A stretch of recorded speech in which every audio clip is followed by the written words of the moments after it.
Bonjour tout le monde et re-bienvenue à cette diffusion du Je m'oriente en live offert par Jeunes Explos stage de jour. Donc, mon nom est Audrey-Anne Cloutier-Côté. Je suis chargée de projet à l'organisme Jeunes Explos et il me fait encore grand plaisir d'animer cette entrevue aujourd'hui avec vous. Donc, je tiens à remercier les jeunes qui nous écoutent en ce moment de prendre l'initiative de rester connectés pour en apprendre plus sur un métier ou une profession.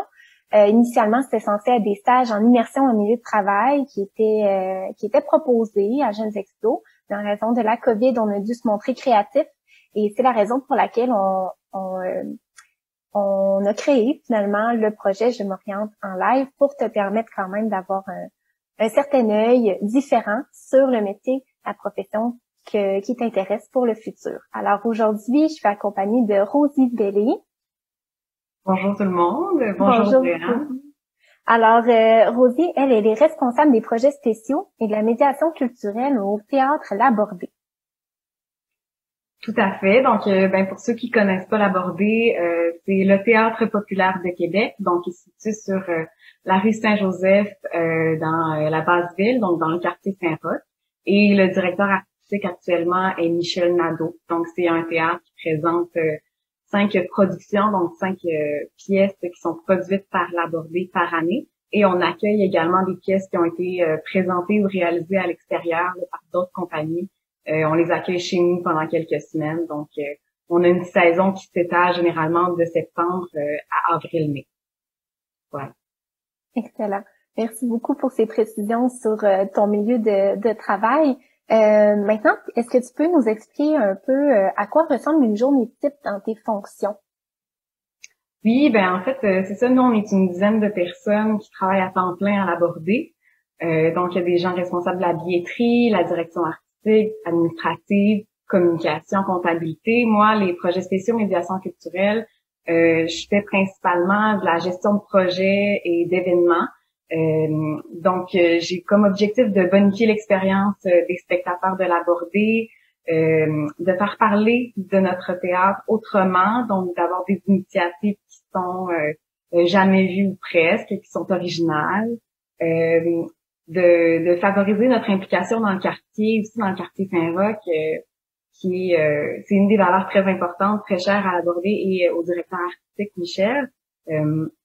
En fait, l'idée, c'est d'être vraiment ancré dans notre milieu, puis d'avoir des beaux partenariats, des belles collaborations avec les organismes du secteur, les commerces aussi, des partenariats de diverses façons. Bref, donc il y a ça, l'idée de rejoindre des nouveaux publics et de donner ou favoriser l'accès au théâtre à des gens qui en ont moins, qui auraient moins accès aisément. Donc, mes journées sont très variées. Vous voyez par mes différentes tâches, mes différents objectifs, là, ça peut aller dans tous les sens vraiment. Côté gestion d'événements, évidemment, je pense, je crée des projets, donc avec des partenaires, avec des collaborateurs, des collègues de Labordé ou des collaborateurs extérieurs. On pense à des projets, évidemment, on rédige le projet, donc je fais énormément de rédaction, soit pour présenter le projet à différents partenaires ou bien simplement pour que ça serve pour les outils de communication là, à venir en lien avec le projet ou encore pour obtenir des sous, donc faire des demandes de subventions. J'en rédige quelques-unes quand même par année. Donc, je fais ça des suivis, courriels, tout ça, des rencontres avec des artistes ou l'équipe de création de la pièce d'une des pièces de la saison ou avec mes collègues. Donc, il y a beaucoup quand même il y a beaucoup d'échanges, beaucoup de réunions d'équipe. Et il y a tout le volet de terrain, là, une fois que je sors de mon bureau, il y a tout un aspect là, en salle ou avec le public où je suis amenée à être présente lors des premières médiatiques de chacune des pièces. Je vais collaborer avec ma responsable des communications, tout ça à l'accueil du public, la gestion avec les médias si besoin, s'assurer que tout est en ordre pour recevoir nos partenaires, faire un petit peu de PR lors du 5 à 7 et tout ça. Et occasionnellement, faire des discussions avec des groupes qui viendraient d'organismes culturels, qui viendraient assister à une pièce. Là, les faire échanger avec les artistes après la pièce sur ce qu'ils ont apprécié, s'ils ont des questions, des commentaires, tout ça. Donc, il y a tout le volet terrain. Des fois, j'installe des expos dans le hall du théâtre où j'aide l'artiste qui est là à faire son accrochage, des choses comme ça. Donc, il y a un aspect terrain puis quand même pas mal de bureaux et de rencontres. Fait qu'on remarque qu'il y a quand même un aspect très administration, gestion. Il y a un peu de marketing, communication. Donc, très versatile, varié, là, comme tâche quotidienne. Oui, c'est ça. Puis moi, c'est pas, tu sais, penser à la stratégie de communication reliée au projet, c'était pas je pense pas que j'avais d'énormes capacités en communication avant d'obtenir mon poste. J'étais au fait de ça. Je savais qu'il fallait prendre conscience des mots à utiliser ou des stratégies à mettre en place pour faire connaître le projet ou faire la promotion de celui-ci. Mais c'est vraiment quelque chose que j'ai appris à travailler à même le terrain, puis à même l'équipe aussi, on a trouvé des stratégies pour bien s'arrimer, pour s'assurer que les tâches sont bien réparties, qu'on surcharge personne et tout ça. Fait que moi, avec le temps, j'ai appris à travailler sur le site web de l'Abordé, par exemple, pour ajouter des nouvelles ou gérer les pages des projets spéciaux pour que ça décharge un peu ma collègue. Fait que moi, j'ai développé de nouvelles aptitudes, puis en collaborant étroitement avec elle aussi à de multiples occasions, j'ai l'occasion de comprendre un peu son point de vue, puis de moi avoir un peu plus de réflexe de ce côté-là aussi. Fait que ça fait que je suis un peu une multi-doer, là, je fais plusieurs choses Un caméléon. Oui, c'est ça. Je suis très il y a beaucoup de spécialistes là, c'est très à la mode là ces dernières années d'avoir une spécialité en quelque chose. Moi, je suis une super généraliste, donc ça a d'autres volets, là, ça a d'autres points positifs.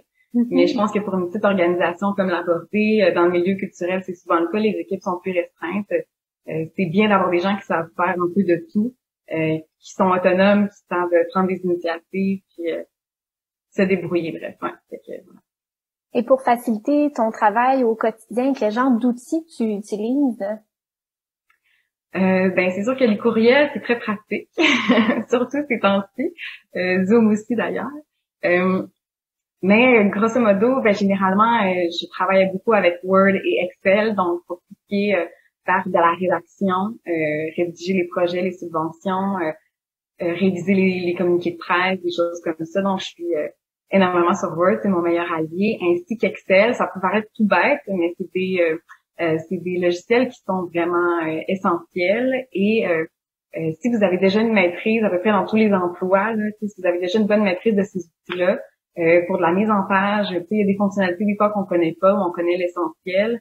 Mais dans Excel, notamment, savoir bien gérer les formules et tout ça, ça peut être très, très, c'est pratique, voire indispensable pour monter un budget, que ce soit clair, qu'on puisse le présenter là, à des partenaires, ou moi que je puisse le présenter, le faire valider à mon directeur administratif.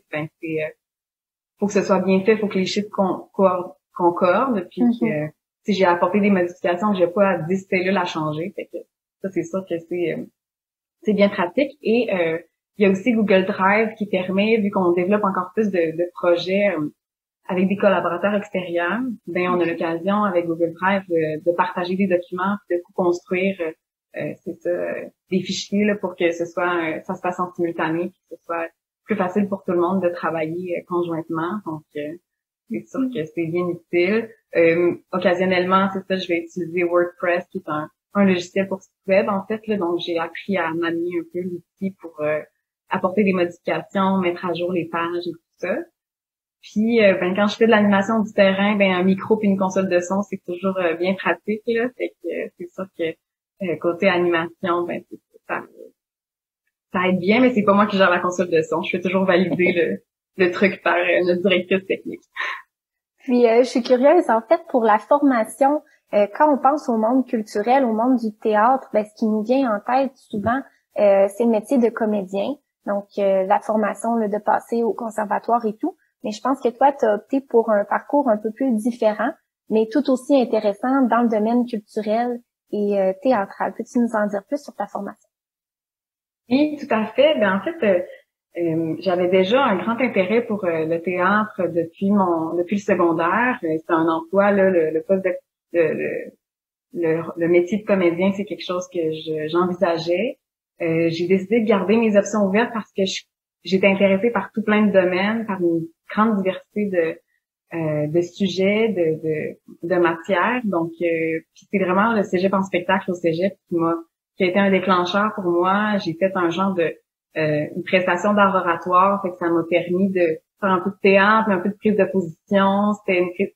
C'était comme un mélange de tout plein de choses. Puis ça m'a dit, ben je veux en apprendre plus sur la scène. Et c'est là que j'ai décidé de m'inscrire au baccalauréat en théâtre à l'Université Laval.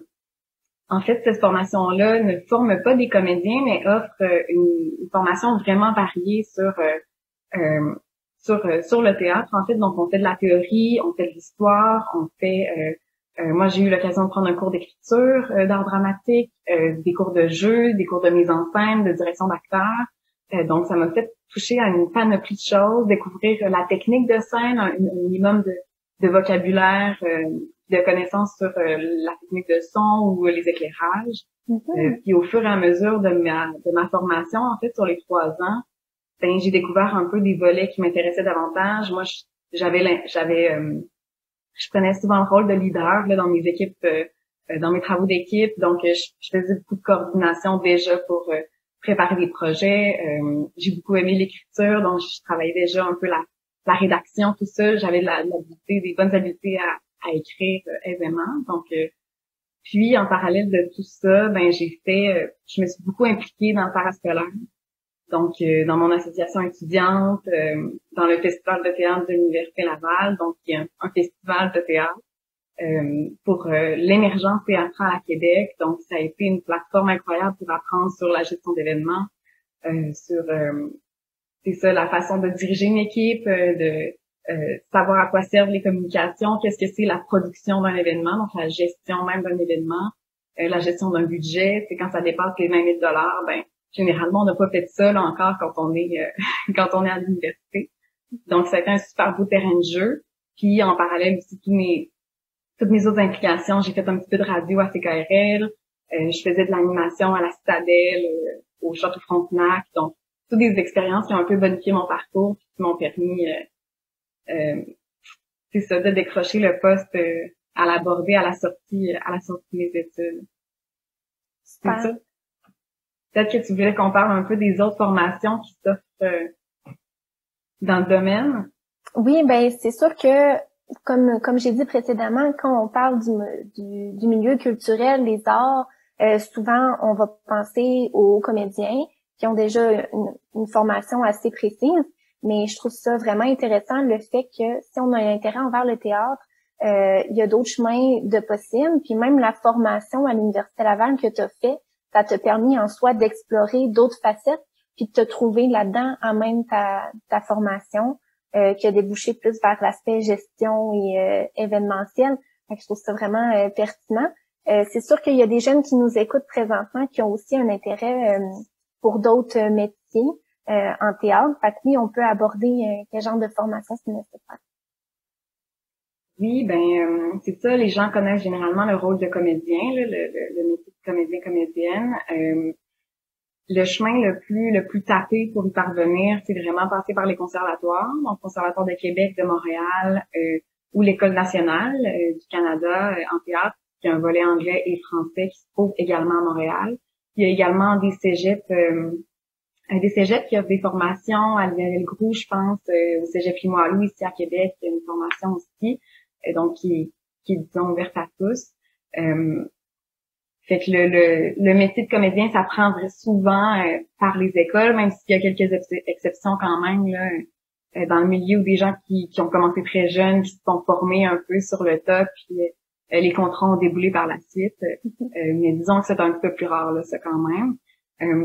Pour d'autres métiers environnants dans le milieu, en fait, il y a aussi tous les concepteurs qui sont invités à travailler sur des productions, donc ceux qui s'occupent du maquillage, des costumes, des décors, donc on les appelle des scénographes. Puis dans les conservatoires, il y a également des formations pour ces gens-là qui proviennent souvent du milieu des arts plastiques, de design, de design vestimentaire ou autre, qui sont invités à faire à élaborer des conceptions de costumes, à coudre, à réaliser des décors. Donc, il y a tout ce volet-là. Il y a aussi les concepteurs d'éclairage, tous les techniciens de scène, les machinistes.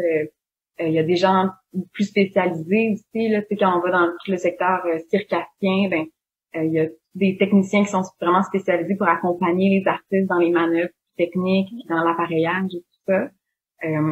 Et d'ailleurs, à cet effet-là, il y a une formation à Montmagny, si je ne m'abuse, qui est technique de scène. Donc, c'est vraiment, là, ça apprend à gérer le son, les éclairages, tout ça. Donc, c'est un deck, je pense. Puis, même, j'imagine, la formation, il y a aussi l'occasion, mais c'est aussi l'occasion de découvrir un intérêt pour un secteur de la technique de scène plutôt qu'un autre. Généralement, les gens se spécialisent soit en son, soit en éclairage, soit comme technicien simplement pour l'accrochage puis le montage des pièces. Donc, voilà. Fait qu'il y a ce volet-là très artistique, puis il y a tout le domaine.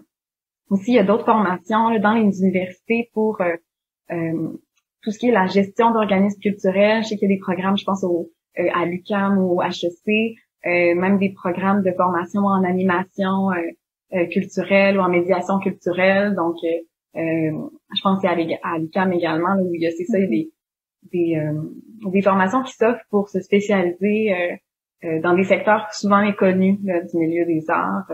Si on s'intéresse c'est ça, à la gestion, ben moi je pense que je serais apte maintenant là, à aller voir une formation du genre pour gérer un organisme culturel. Tu sais, là, j'y travaille, mais c'est pas moi qui est à la direction, disons. Donc c'est une formation complémentaire qui pourrait être super pertinente là, vu mon parcours, par exemple. Fait que il y a quand même différentes options qui s'offrent. Il faut simplement googler un peu puis faire quelques recherches. Sinon, le conseiller en orientation, c'est ça qui pourrait vous donner quelques pistes là, comme celle-ci. Ouais. Donc, c'est vraiment inspirant de voir tout l'éventail des possibilités là, dans le monde culturel et du théâtre, des choses à laquelle on pense pas nécessairement. Je vais prendre ici une question. Dans les commentaires, il y a Isabelle qui se demande qu'est-ce que tu préfères le plus dans ton travail actuellement? Une bonne question. C'est le fun, ça.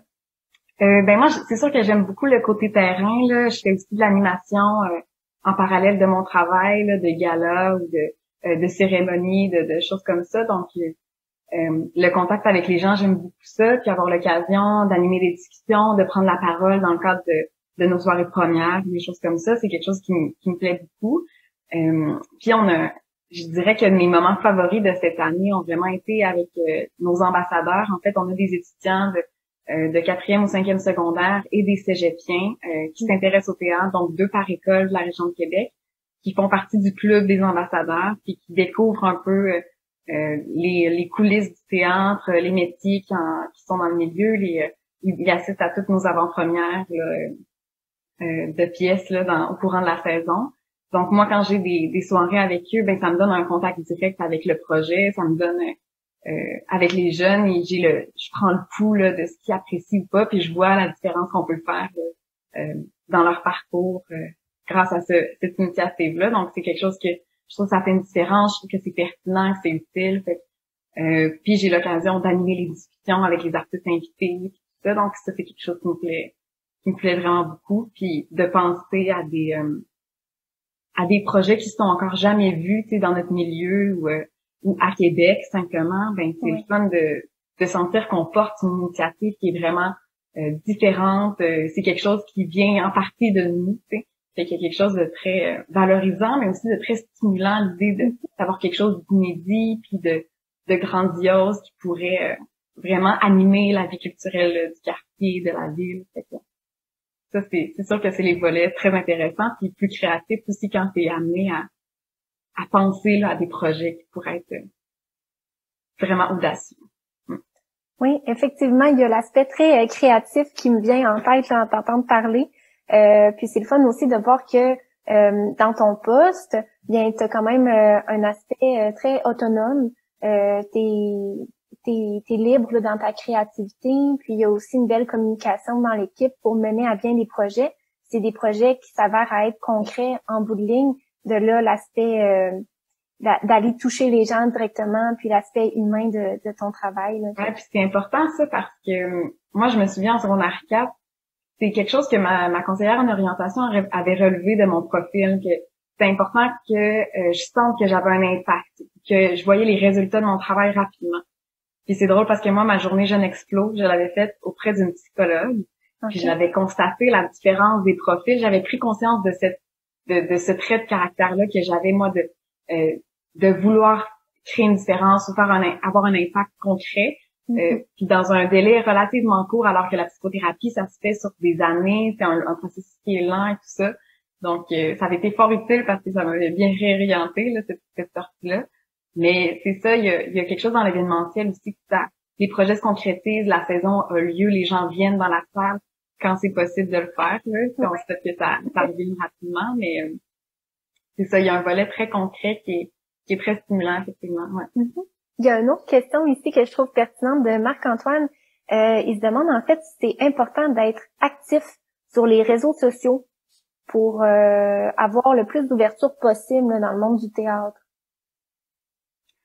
Ben ça peut être utile. Moi, je te dirais que ben ça dépend parce que moi je suis pas une YouTubeuse là, je suis pas quelqu'un qui se met de l'avant sur une influenceuse ou quoi que ce soit là, je suis pas quelqu'un qui se met beaucoup de l'avant ou qui est très très proactif sur les réseaux sociaux. Fait que dans mon cas, personnellement, je te dirais que c'est pas super pertinent ou c'est pas essentiel du moins. Si toi tu partages des capsules ou que ton truc c'est de faire des capsules d'humour, des choses comme ça, ben il y a des humoristes là qui ont été découverts puis qui ont fait leur marque de commerce comme ça, tu sais. Fait que ça peut être un créneau. Ça dépend c'est quoi tes objectifs, qu'est-ce que tu préfères faire. Dans mon cas, moi je te conseillerais que le bénévolat, c'est le meilleur chemin pour te faire connaître, pour te faire un réseau de contacts. Surtout si tu es encore aux études, c'est l'occasion de par exemple, je sais que le Carrefour international de théâtre là à Québec organise toujours le parcours où tu vas quand tu dors en marchant.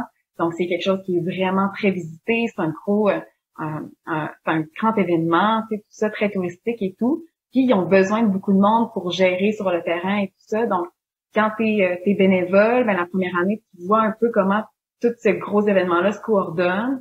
T'as l'occasion de rencontrer d'autres gens qui partagent les mêmes passions, qui vont pouvoir te référer à des organismes ou te donner des opportunités d'emploi ou des choses comme ça. Tu crées un petit réseau de pairs et tu rencontres la personne qui est responsable des bénévoles, tu rencontres les autres organisateurs à même l'équipe du Carrefour.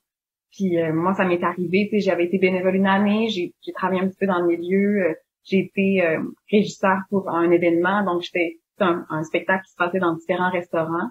Donc moi, j'étais dans un des restaurants, puis j'accueillais le public, tout ça, donc ça peut la fidélité puis la loyauté, c'est quelque chose de très important aussi aujourd'hui. Puis les gens ont moins tendance là, à être très fidèles à une institution ou à un organisme pendant plusieurs années.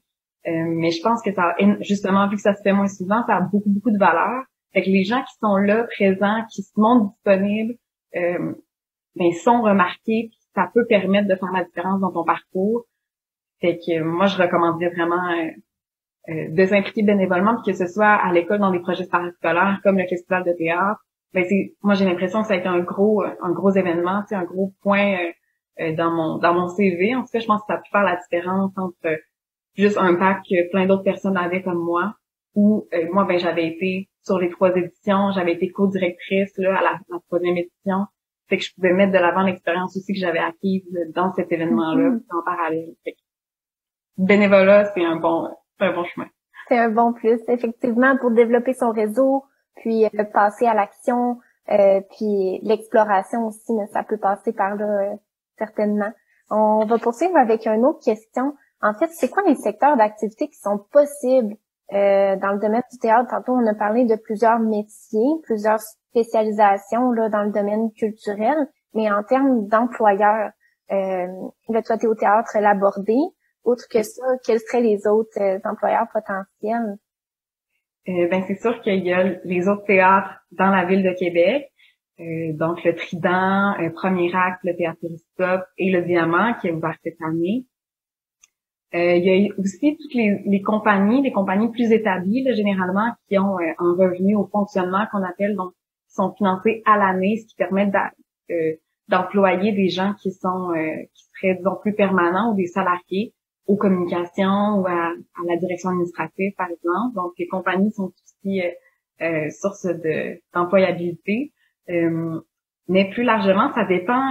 Il y a vraiment plusieurs portes qui s'offrent à nous. Puis, plus t'acquiers de l'expérience, plus les portes s'ouvrent, j'ai l'impression, parce que justement, si t'es versatile, si tu développes des habiletés connexes, ben ça te permet d'envisager aussi d'autres postes sur lesquels postuler, justement. Mais je pense à tout ce qui est les musées, donc le musée de la civilisation, le musée des beaux-arts, qui cherchent des gens en communication, qui cherchent des gens en médiation culturelle aussi. Il y a tous les firmes en événementiel, donc les organisations telles que le Festival de cinéma de la Ville de Québec, le Carnaval, les Grands Pilotes au Québec. Il y a plein de gens derrière ces événements-là qui gèrent l'événement en soi. Donc, il y a tout plein d'équipes, il y a tout plein de fourmis là, qui travaillent fort en arrière de ça. Il y a aussi les milieux, donc bref, somme toute, tous les organismes culturels, là, dès que vous voyez un événement, un festival, c'est un théâtre, ben il y a des équipes derrière, donc nécessairement, il y a des employés. Il y a aussi tout le milieu scolaire, souvent qui est une belle porte là pour avoir un emploi des fois qui est plus stable en début de carrière. Donc toutes les activités parascolaires théâtrales, ben on a besoin de gens qui sont un petit peu spécialisés dans le domaine quand même, qui ont avoir de l'expérience aussi.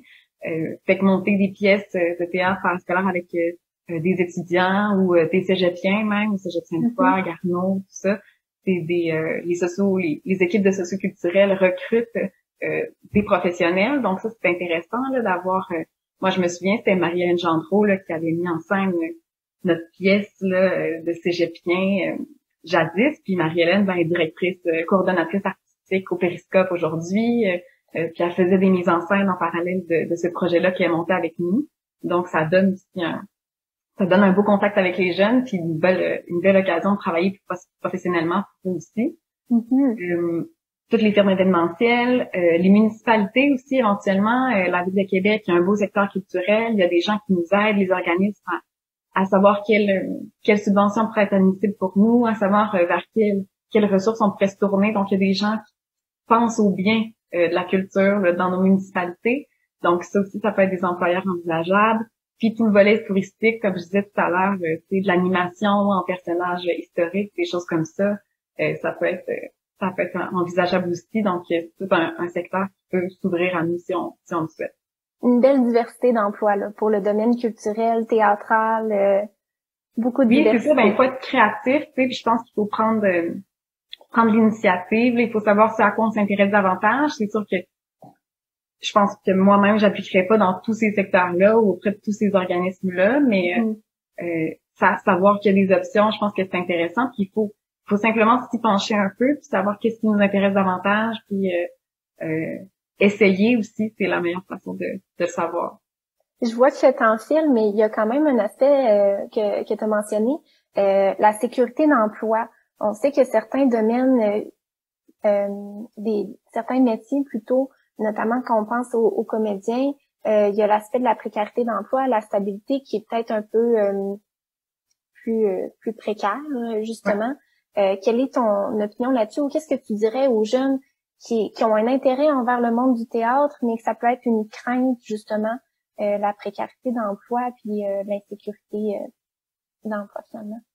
Ouais, ben c'est sûr que c'est un sujet important, c'est un volet qu'on peut pas écarter quand on parle notamment du métier de comédien, puis des métiers de concepteurs aussi, donc ceux qui sont en éclairage, en conception de costumes ou de décors ou autre. Parce que bon, ils travaillent comme travailleurs autonomes, tu sais, donc puis les contrats, ben tu sais, notamment à Québec, il y en a qui en vivent, hein, faut le nommer ça aussi là, ça existe. Moi-même, je suis là pour en témoigner, je suis pas comédienne, mais je connais des gens qui font ça à temps plein à longueur d'année. C'est sûr que des fois dans les premières années, c'est plus difficile parce que les contrats, bon ben t'as pas toujours un premier rôle en sortant, même voire un rôle dans une production en sortant de l'école, parce qu'il y a beaucoup de comédiens à qui offrir des emplois déjà. Faut être persévérant. Comment? Faut être persévérant là en sortant, mais j'imagine qu'après. des fois, il faut se créer ses propres emplois.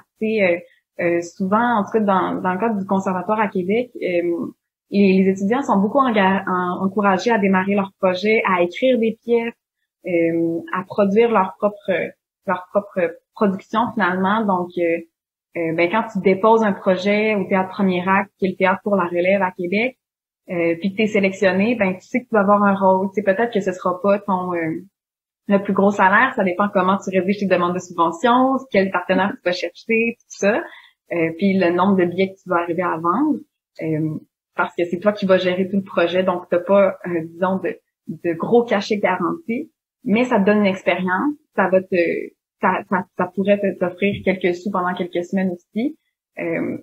Donc, tu sais, prendre l'initiative, c'est sûr que c'est une super bonne façon de fonctionner. Puis moi, je me considère vraiment comme une personne privilégiée là, parce que j'ai fait mon bac, j'ai fait une année de maîtrise, que j'ai pas complété ma maîtrise, j'étais un petit peu tannée de l'école. Là. Puis directement en sortant, j'ai vécu mon été d'avril à septembre.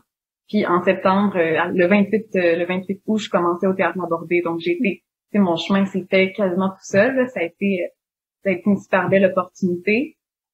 Mais moi, j'ai toujours dit quand même qu'il y a toujours de l'emploi pour les gens qui en cherchent, puis les gens compétents, puis les gens. Le secteur culturel a besoin de gens doués. Puis des fois, c'est pas le domaine ou le métier auquel on a pensé. Gérer des communications en théâtre, il y en a plein. Il y a plein de monde là, dans le bac en com, à l'université Laval et tout ça. Mais des fois, il y en a qui ont une fibre artistique ou littéraire ou culturelle qui est plus forte, puis dès qu'on parle d'événementiel ou d'art ou de création, il faut que ça se rende au public. Donc, il faut développer des stratégies pour que ça puisse se communiquer. Donc, ça prend des experts de ça. Puis ça rajoute une certaine couleur aussi, le fait d'avoir cette fibre-là très créative que peut-être d'autres domaines en communication ou autres n'ont pas nécessairement. Ça vous donne un plus pour vous qui avez fait une formation en théâtre, là. Oui, c'est ça. Puis on se le cachera pas, tu sais, on n'a pas les mêmes moyens financiers que des entreprises en technologie actuellement, tu sais. C'est variable là, tu sais, on n'est pas Binox là non plus, on peut pas. c'est ça. Mais reste que moi j'ai l'impression que moi c'est ce que je recherche.